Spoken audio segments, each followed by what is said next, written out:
Hello and welcome again to Creative Connections. I'm Gary Blanchard, your host, and tonight my guest is Donna Lee De Prille, musician, artist, and Renaissance woman. Welcome.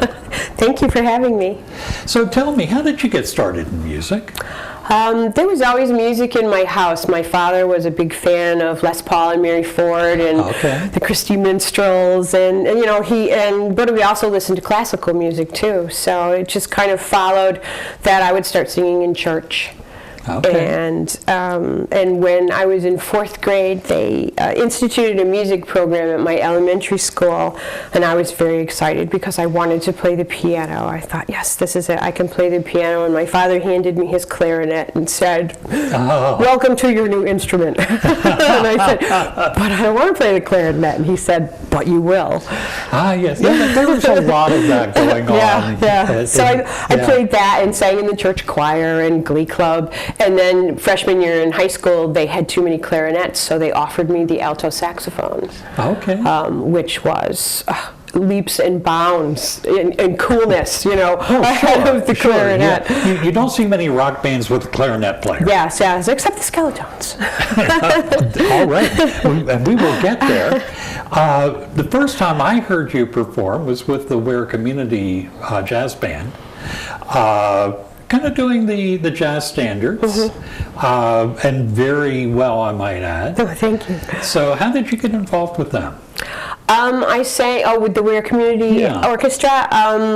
3 or 4 members of the Skeletones and the people that I play with are members, and they needed a female vocalist and said, you should come. All right. So I did, and they're wonderful. It's really a wonderful group, and they've welcomed me with open arms. Yeah, I was sad to miss the recent Mardi Gras concert, but it worked so well. Now tell me about the Skeletones. Well, I've been with the Skeletones for 7 or 8 years. As it turns out, I went to college with a bunch of them.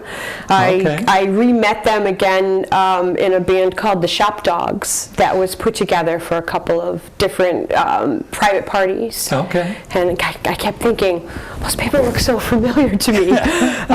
And Ted Wirt, who is our founder and head Skeletone at this point, called me and said, "Hey, you want to come and sing with us? Do you read music?" And I said, "Well, some people say I can, but it's mostly seat of your pants kind of stuff." And I've been with them ever since. They're great guys. How would you describe the sound of the band? How would you describe the music?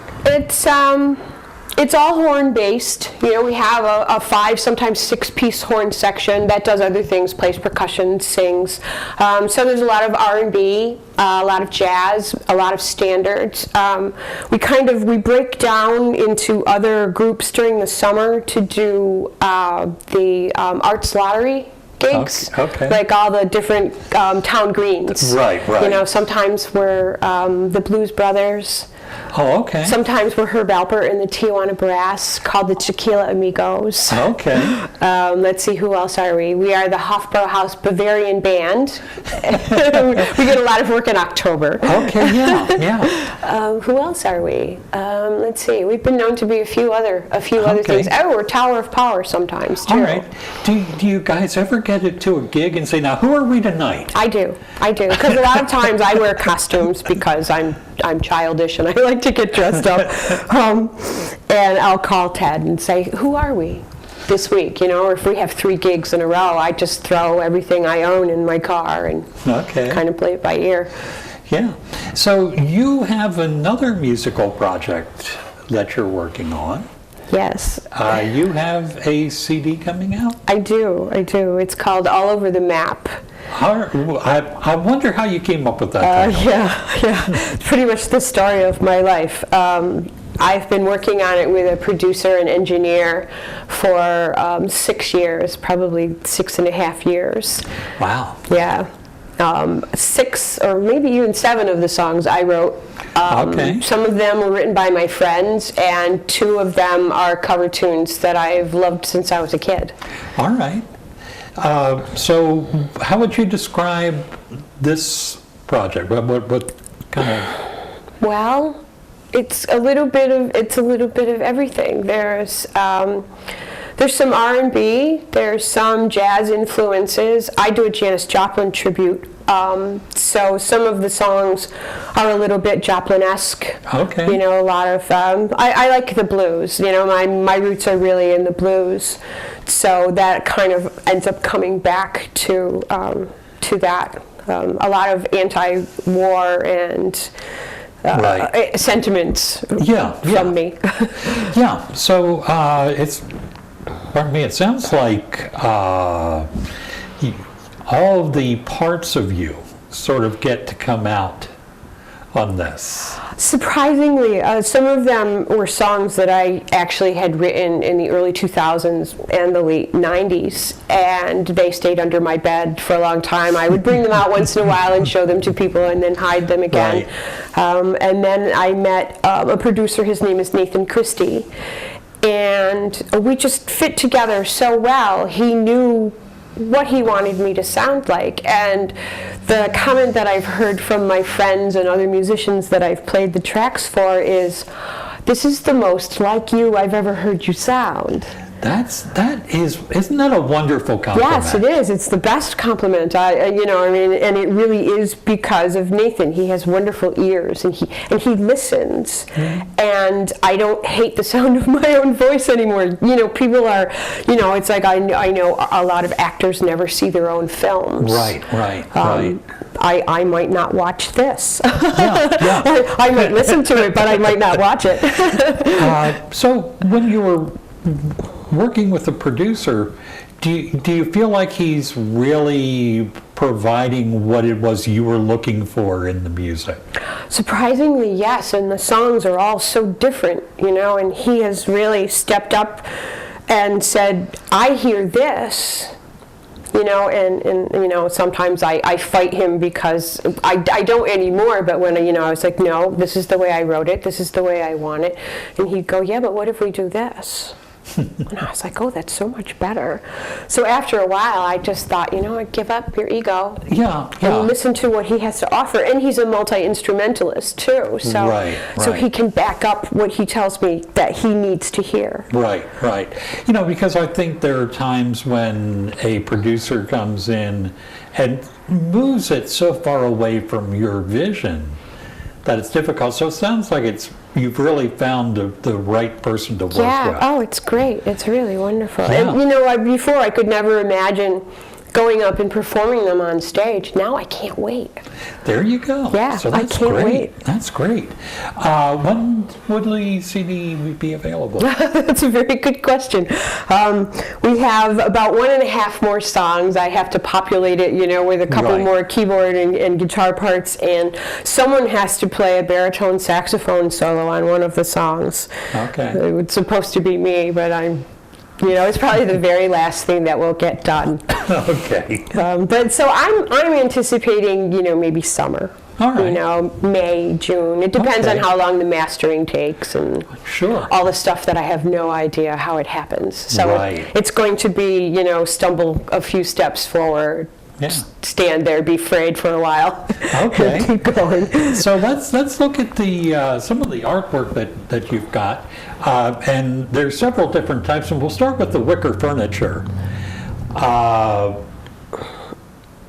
was looking at these, and where did you get the idea to paint Wicker Furniture? Well, I had a lot of it. My husband populated our porch one summer with it, and after a while we had too much. So the sofa there I painted for my sister-in-law for a gift. Okay.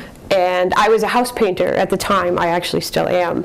So I always had leftover paint. People would say, "Oh, I don't want this," So I started just painting this and that. And okay. I'm kind of a pack rat, I pick things up on the side of the road and bring them home. All right, yeah.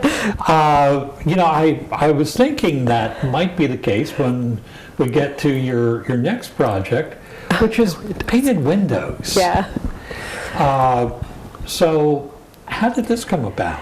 I was doing a house painting job in like 1999, and the people were also having their old windows replaced. and they had a dumpster outside, and the crew was throwing the windows into the dumpster, and it was killing me. It was just killing me. They would smash them, and I would look out. So after a while, I went out and I said, "Can I have those?" They said, "You can have as many of these as you want." And I said, "I really just want one." Because my sister-in-law had bought these special paints for me, and I wanted to try them. So I did. I made one of the windows, and the next day I went back and I was so excited, and they had thrown them all away. Oh, no. They were all gone. So then I started picking things up on the side of the road and making them. This particular one is much larger. It's probably this big, and it used to be the floor of the Holyoke Public Library. Oh, really? It was one of, you know how they used to have the see-through floors in the stacks? Right, because they couldn't afford to put lights in all the stacks. When they redid the Holyoke Library, they had a contest for people to submit designs. So I did. So I won 2 of the slabs. Okay, yeah. And they are in and this has such a wonderful stained glass look. Yeah, I like that one. I would definitely use it in my house, except it weighs like 200 pounds. We haven't decided what we're going to do with it yet. That's the first one. That's the first one. That's the very first one, yes. Wow. And the whole house had the 4 paned windows. And you know what I like, and you can't see it, I'm sure, as well on the TV screen, but in here it even looks like the lead that's used between the frames of the stained glass window. Yeah, they have a wonderful product they have 2 products. They have one that kind of sticks to the windows, but I prefer the one that you can actually draw with. Okay, yeah. Yeah, that's my first one. All my Neil Diamond friends like that one because it's a cherry tree. Yeah. And yes, and this one, I think I was actually thinking about going and standing on the parade route on Sunday to see if I could get somebody to buy it. Yeah, it's very fitting. This show will probably come on the 18th on TV, but we're right in time with St. Patrick's Day. That's we're right on time for this particular window. There's a restaurant with that name in Holyoke. Okay. And one of these days I may work up the nerve to go in and convince them that they really need this for their place of business. I think they would. Again, just a very beautiful, almost a mandala. Yeah, I do a lot of mandalas. I love color. We would do some spec houses when I was a professional painter, and they were always white. The whole inside was white. After a while, you're like snow blind, you can't see, And so I came home and I painted my house wild colors. My husband just rolls his eyes. That's part of a door. That's the top half of a door that I found on the side of the road. Oh, wow. Okay, yeah.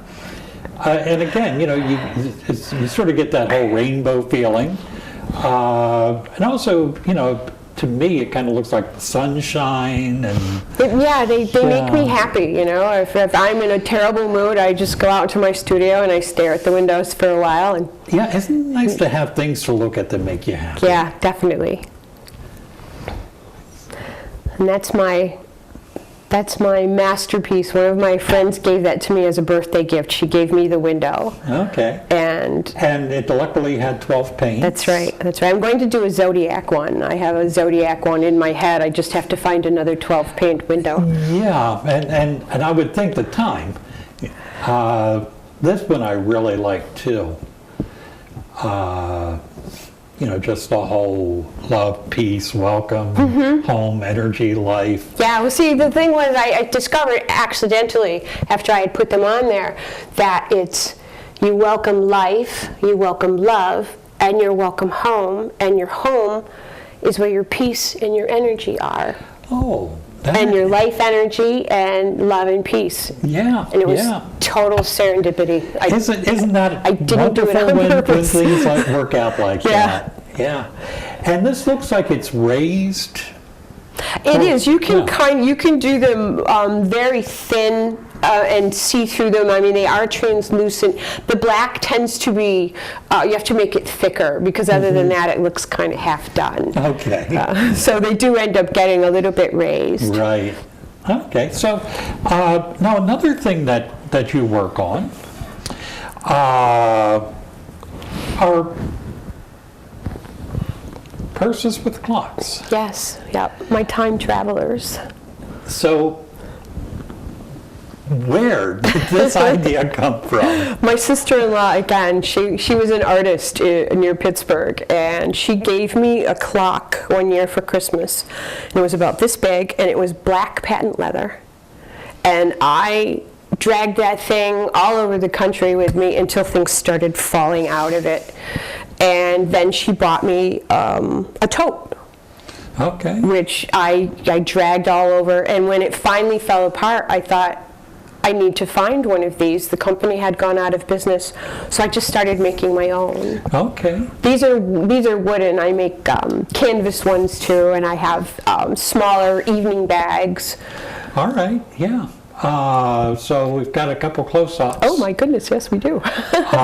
This one is really neat, and I would imagine that design was already on the clock? Yes, I buy them from a clock shop in California.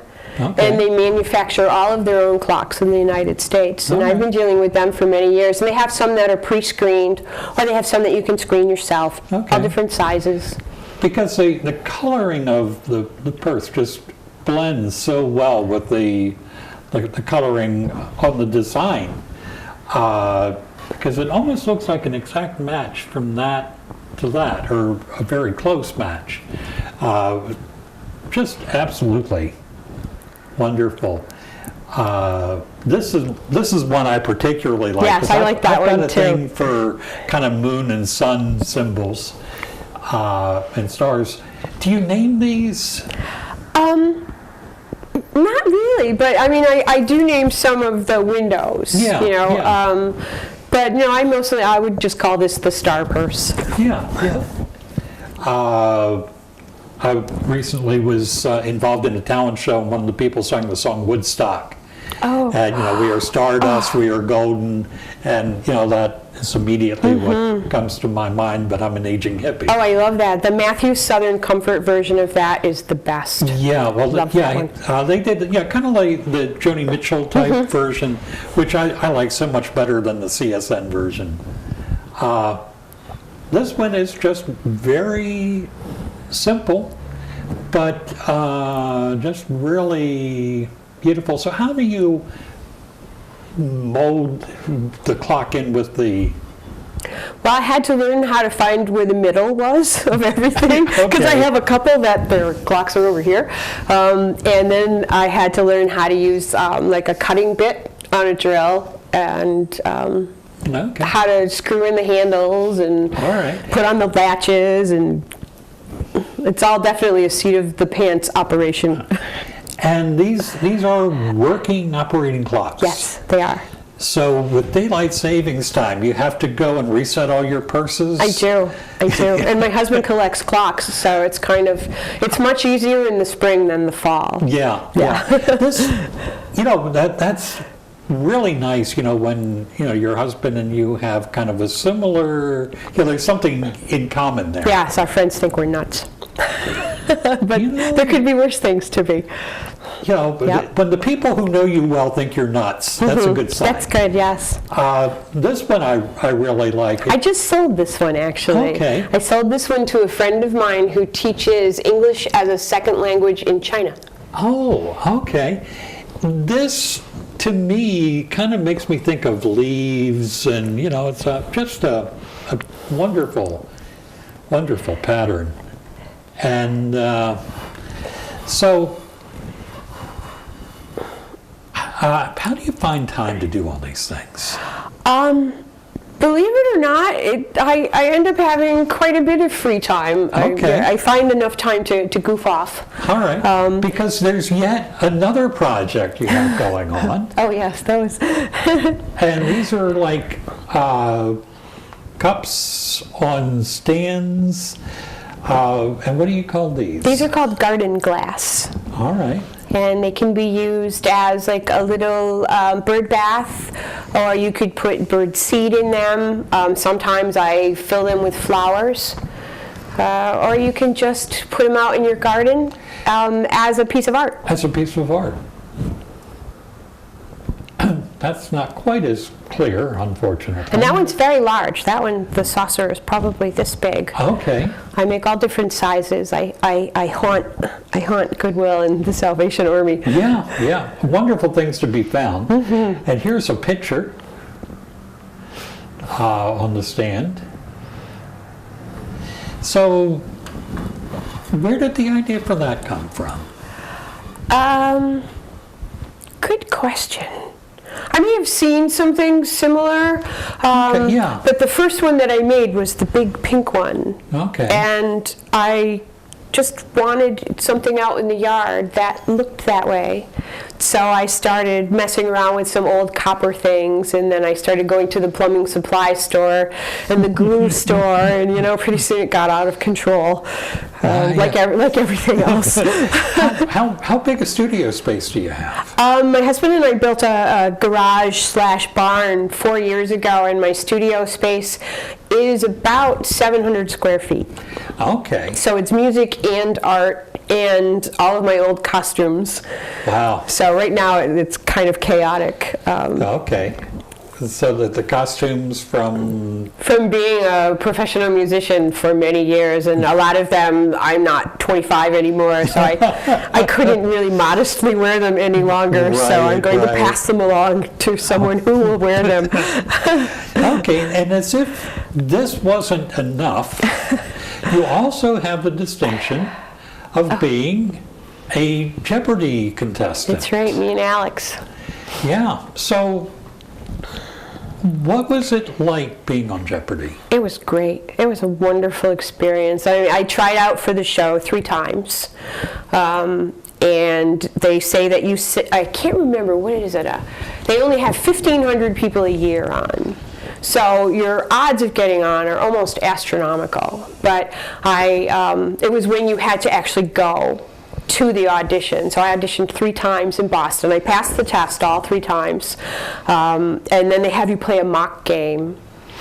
And the 3rd time, about 2 months afterwards, they called me and they said, "Hey, would you like to be on Jeopardy?" And I said, "More than anything in the world." So I flew out to LA and I filmed the show December 10th of 2002.